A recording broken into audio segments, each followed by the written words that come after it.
Swayam Prabha. Digital India. Educated India.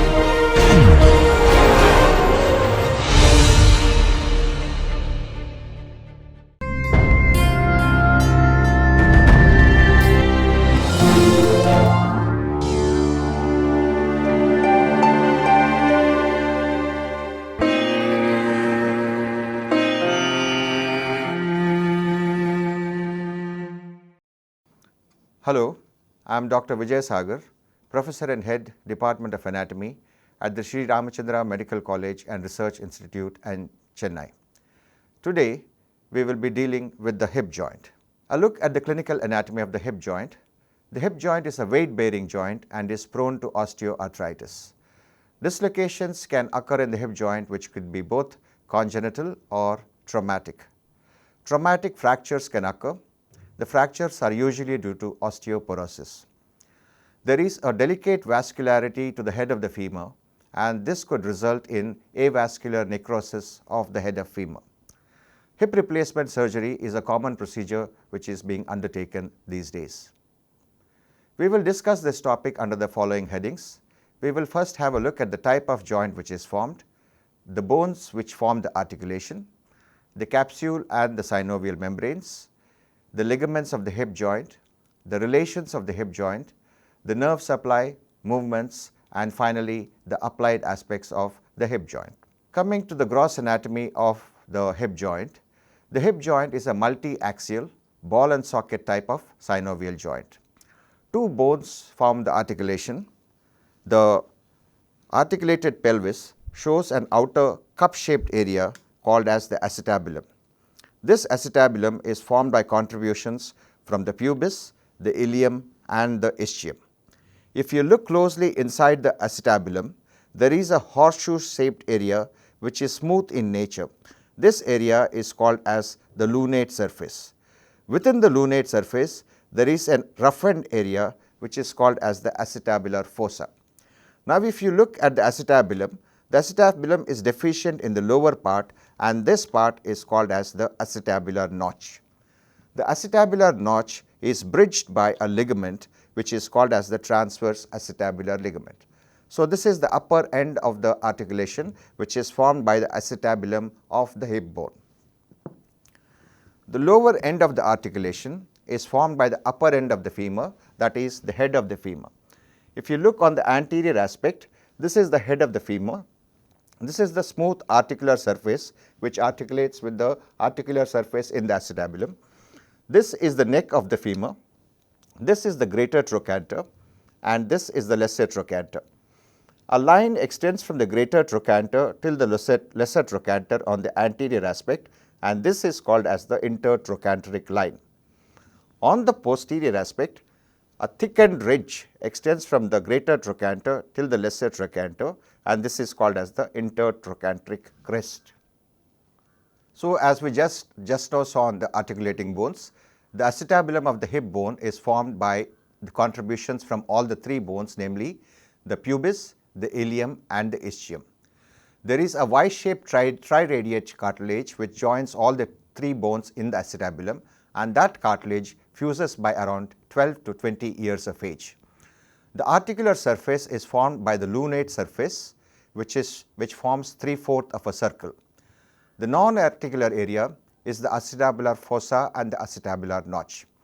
The acetabulum is deficient in the lower part and forms the acetabular notch, and the acetabular notch gives attachment to the transverse acetabular ligament. The lower end of the articulation is formed by the head of the femur, which is a ball which is comprised of 2/3 of a sphere. The articular surface is covered by articular cartilage, and there is a fovea or a depression on the head which gives attachment to the ligament of the head of femur, which is also called as ligamentum teres femoris. Now, coming to the various ligaments which form the hip joint, we will discuss the ligaments under the following heads: the capsular ligament or the capsule with the synovial membrane, the acetabular labrum, the transverse acetabular ligament, the ligament of the head of the femur. These are fairly small ligaments, the transverse acetabular ligament and the ligament of the head of the femur. The big ligaments include the Ischiofemoral ligament, the Pubofemoral ligament and the Ischiofemoral ligament. Now it is very important to remember that this joint is reinforced anteriorly by strong ligaments, and the ligament is reinforced posteriorly by strong muscles. We will see these relations when we come to the relations of the hip joint later in the lesson. So let us now start with the capsule of the hip joint. The capsule is a strong fibrous structure which holds both the bones together. If you see this particular picture, this is the capsule extending from the acetabular rim to the neck of the femur. The proximal attachment is to the outer surface of the acetabular margin and the acetabular labrum and blends with the transverse acetabular ligament at the acetabular notch. This is the upper attachment of the capsule, which is attached all along the acetabular margin, and lower down it extends onto the transverse acetabular ligament. Distally, the capsule is attached anteriorly to the intertrochanteric line on a line extending from the greater trochanter to a little above and in front of the lesser trochanter. Posteriorly, the capsular attachment runs 1 centimeter medial and parallel to the intertrochanteric crest. What you have to remember here is that the neck of the femur is fully intracapsular on the anterior aspect, but the neck of the femur is intracapsular only in the medial part on the posterior aspect. The lateral aspect of the neck of the femur is extracapsular on the posterior aspect. Now the capsule extends from its attachment, it extends onto the neck as fine strands which are called as retinacular fibers. So the capsular attachment is here. From here the capsule extends along the neck as fine fibers both anteriorly and posteriorly, and these fine fibers of the capsule extending onto the neck are called as the retinacular fibers. The fibers of the capsule are arranged in 2 sets. There is an outer longitudinal set of fibers and an inner circular fibers. The capsular fibers are taut in extension and unspiraled in flexion. When taut, the capsule and the ligaments pull the head of the femur deeper into the socket. Zona orbicularis is a special name given to the circular fibers which are located within the capsule.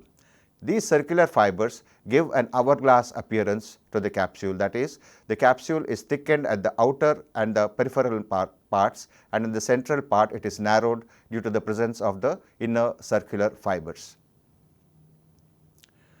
Next we come to the synovial membrane. As you know, the synovial membrane lines the inside of the joint capsule, and it is not present over the articular surfaces. If you see this particular picture, this stipple line shows the synovial membrane which is lining the inner aspect of the fibrous capsule, and the synovial membrane is not present over the articular surfaces. The synovial membrane contains synoviocytes which secrete a thin watery fluid which is necessary for joint lubrication. According to the hypothesis of weeping lubrication, the synovial fluid is held within the articular cartilage and squeezed out as and when it is required. The synovial membrane, if you see, also gives out a small sleeve which extends over the ligament of the head of the femur.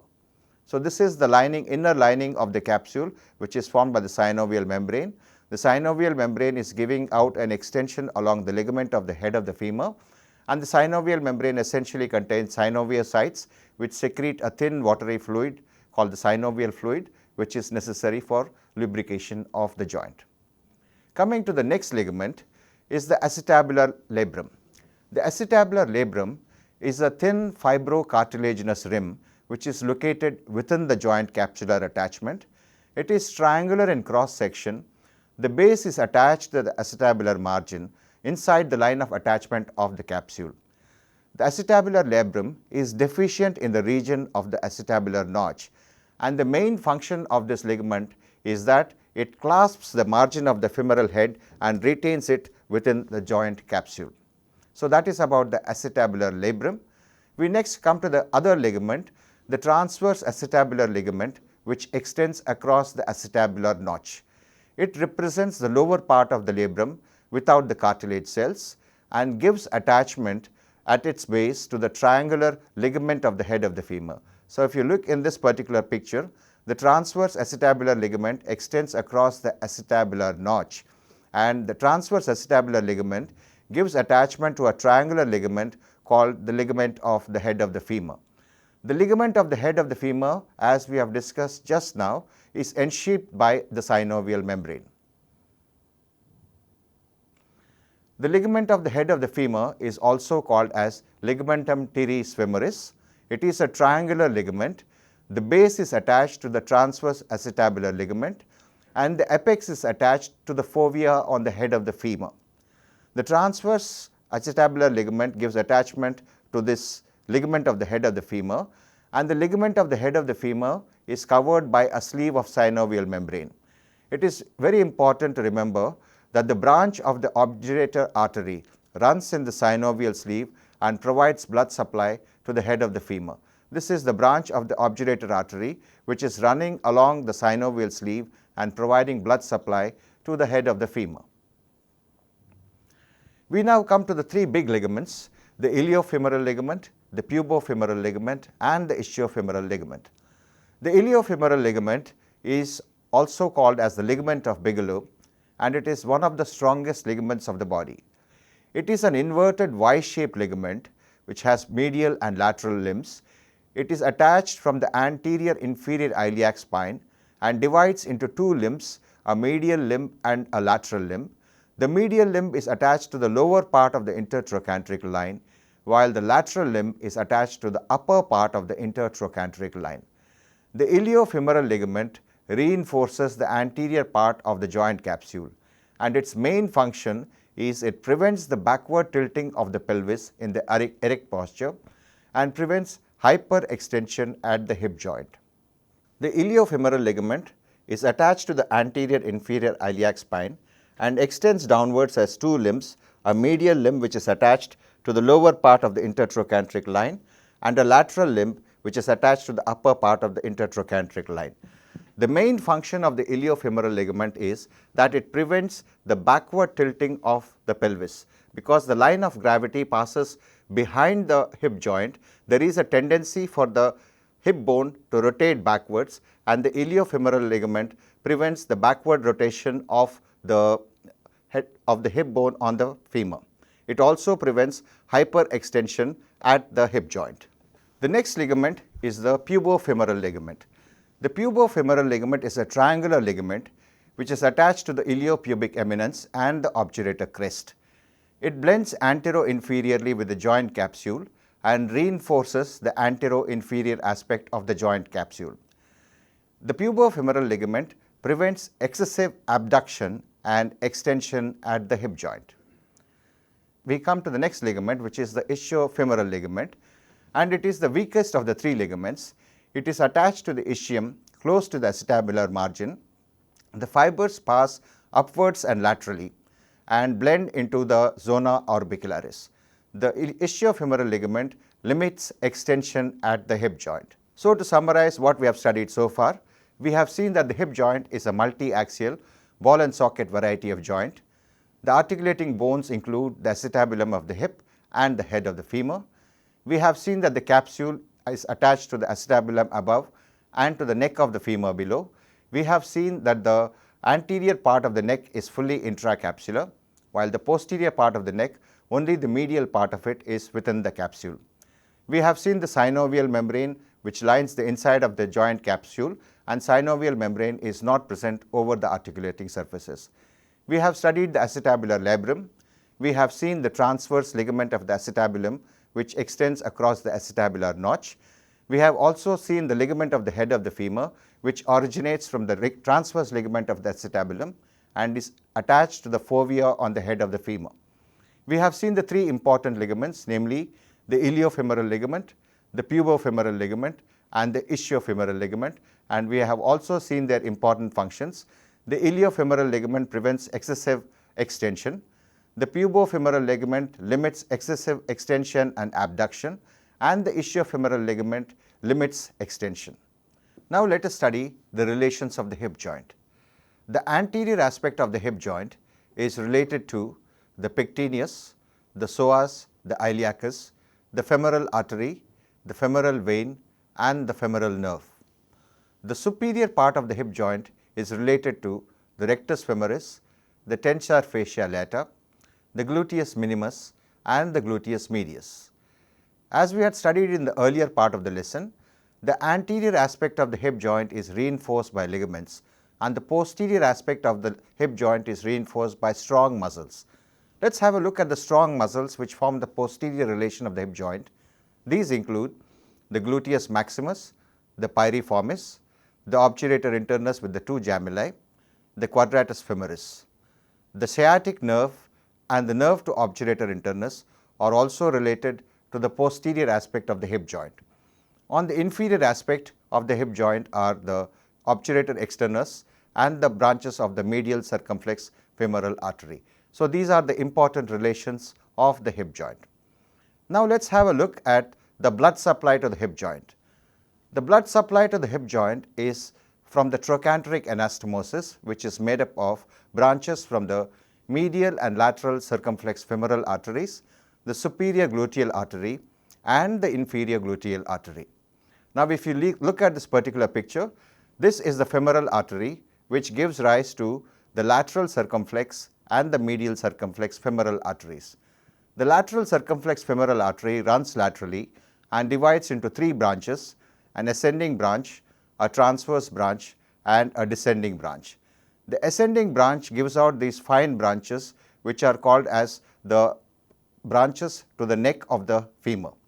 This ascending branch of the lateral circumflex femoral artery anastomoses with the medial circumflex femoral artery which is coming out from the posterior aspect, and both of them give these branches which run obliquely in the synovial reticula, which are extensions of the fibrous capsule, and dip down obliquely into the neck of the femur and supply the neck of the femur, and some amount of blood goes to the head of the femur.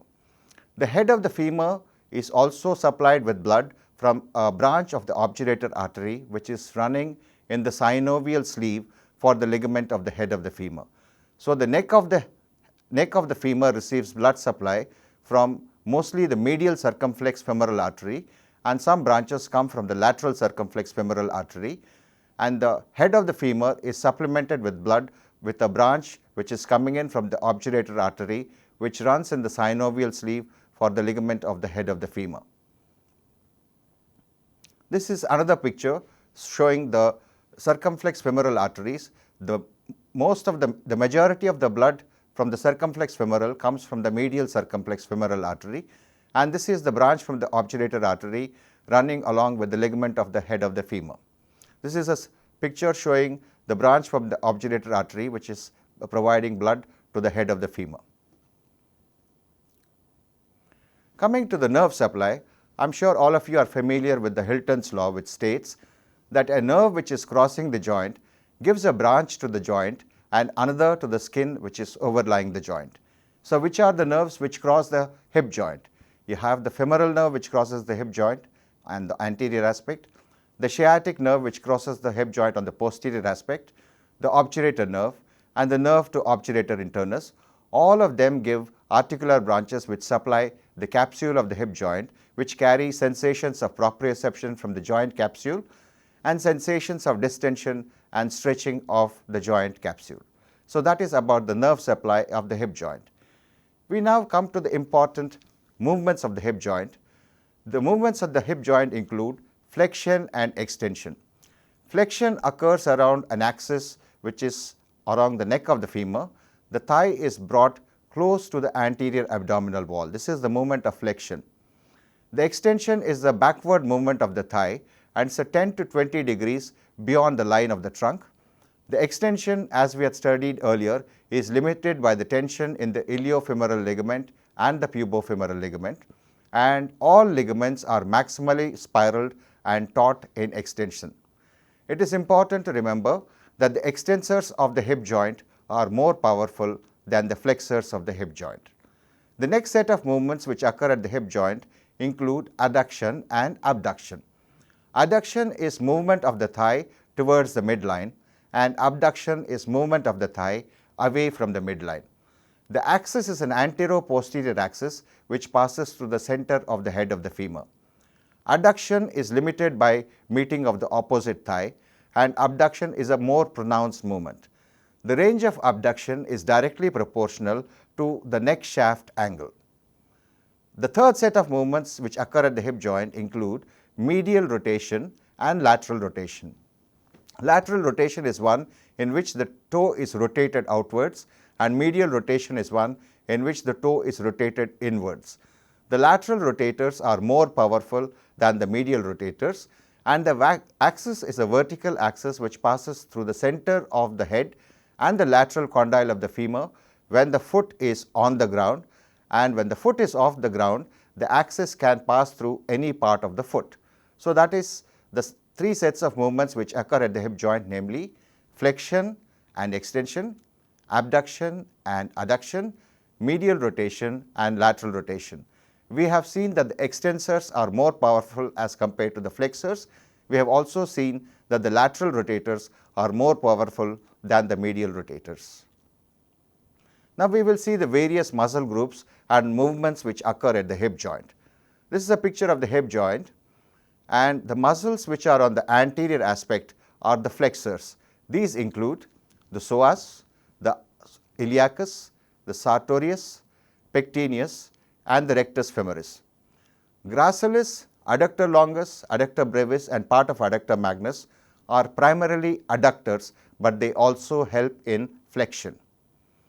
The extensors are placed on the posterior aspect, and these include the gluteus maximus, the ham part of adductor magnus, the hamstrings which include the semitendinosus, the semimembranosus and the long head of biceps femoris. Deeper to the extensors are placed the lateral rotators which include the obturator externus, the obturator internus, the superior and the inferior gemellus, the quadratus femoris, the piriformis and the gluteus maximus. On the antero-superior part of the hip joint are placed the medial rotators which include the anterior part of gluteus medius and minimus and the tensor fascia lata. The posterior superior aspect and the superior aspect of the hip joint are related to the abductors, which are the same muscles, gluteus medius, gluteus minimus and tensor fascia lata. If you compare these two muscles, the anterior parts of gluteus medius and minimus and tensor fascia lata cause medial rotation, and the same muscles also cause abduction at the hip joint.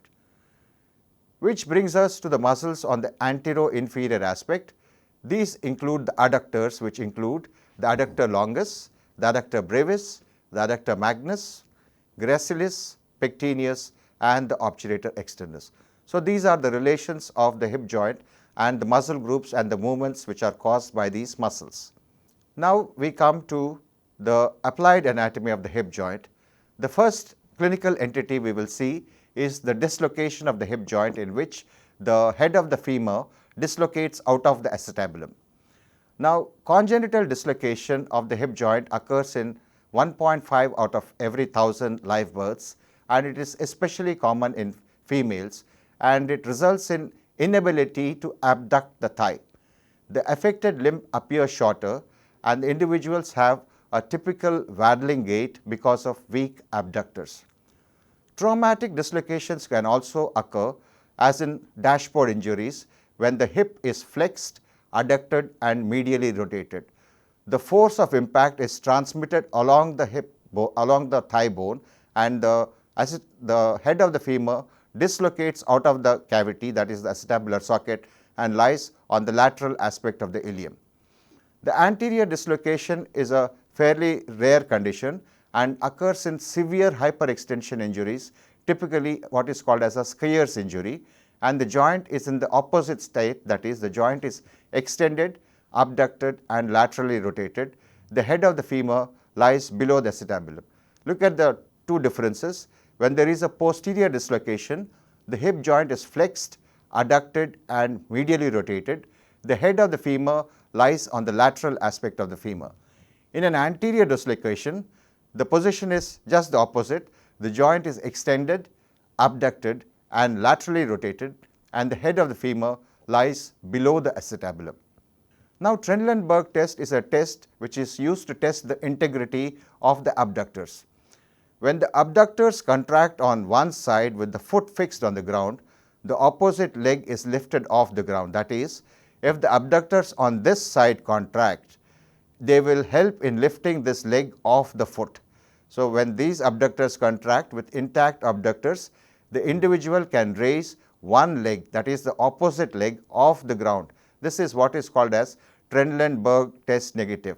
That is, when these abductors contract, they elevate the hip joint so that the opposite leg goes off the ground.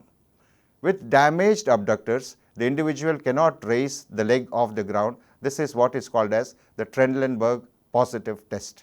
Next, we come to the fracture of the neck of femur. The fracture of the neck of femur is a fairly common condition in elderly due to osteoporosis, and even trivial incidents like misstepping can cause a fracture of the neck. It is not common in the younger age group because the younger age group have relatively much stronger bones.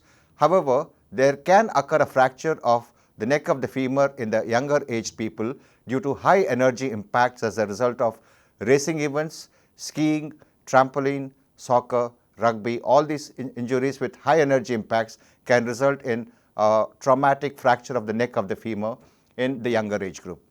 The fracture of the neck of the femur could be extracapsular or intracapsular, and it is very important to remember that the intracapsular fractures of the neck of femur can result in an avascular necrosis to the head of the femur. The realignment of fractured segments is difficult. It has to be done with internal fixations with plates and nails, and the recovery is problematic and difficult. It requires a lot of rehabilitation and physiotherapy. So that is about the fracture of the neck of femur in the elderly versus the younger age group. Necrosis of the femoral head in children can sometimes occur in which the superior femoral epiphysis separates out from the neck. This occurs as a result of traumatic dislocations, and what happens is there is an incongruity of the joint surfaces. The growth at the epiphysis is retarded, and this is especially common in children of the age group 3 to 9 years of age, and with the resultant hip pain which is radiating to the knee, with a permanent shortening of the limb and a pronounced limp which is present. The hip joint is a strong and a stable joint, but however is subject to osteoarthritic changes. Chronic osteoarthritis can result in pain, edema, restriction of movements, and erosion of the joint cartilage. In advanced cases of chronic osteoarthritis, the only treatment would be the replacement of the hip. This is a clinical procedure in which the femoral head and neck are replaced by a metal prosthesis. So this part is removed and is replaced by a metal prosthesis, and a high polymer plastic cup is cemented into the hip bone which replaces the acetabulum. So you have an artificially reconstructed hip joint which is made up of a high polymer plastic cup here and a metal prosthesis which functions as the head of the femur. With this, we now come to the end of the lesson, and we will have a quick review of what we have studied in this lesson so far. We have seen the type of the joint, which is the hip joint is a ball and socket type of multi-axial synovial joint. The articulating bones include the acetabulum of the hip bone and the head of the femur. The ligaments which reinforce the hip joint include the capsular ligament, which attaches the acetabulum to the neck of the femur. Then the strong ligaments which support the hip joint include the iliofemoral ligament, the ischiofemoral ligament, the pubofemoral ligament. The smaller ligaments which are in the hip joint include the transverse ligament of the acetabulum and the ligament of the head of the femur. We have seen the relations in which the flexors are placed anteriorly, the extensors and lateral rotators are placed posteriorly, the medial rotators and abductors are placed superiorly, and the adductors are placed antero-inferiorly. We have seen the blood supply to the head of the femur and the joint capsule is coming from mostly the medial circumflex femoral arteries. Some amount of blood supply comes from the lateral circumflex femoral arteries, and in small percentage of cases, the blood is coming from the obturator artery which is running along the ligament of the head of the femur. The nerve supply is by articular branches which are coming from the femoral nerve, the sciatic nerve, the obturator nerve, and the nerve to obturator internus. We have seen the three sets of movements which occur at the hip joint. This include flexion, extension, abduction, adduction, medial rotation, and lateral rotation. We have seen the various muscles which cause these different sets of movements. We have seen the various aspects of applied anatomy, which include the posterior dislocations of the hip joint, the anterior dislocations of the hip joint, the congenital dislocations of the hip joint, which are more common in the females. We have seen the various type of fractures which involve the neck of the neck of the femur. We have also seen how the head of the femur is prone to avascular necrosis. And finally, we had a brief look at the total hip replacement surgery. With this, we come to the end of this lesson on the hip joint. Thank you very much.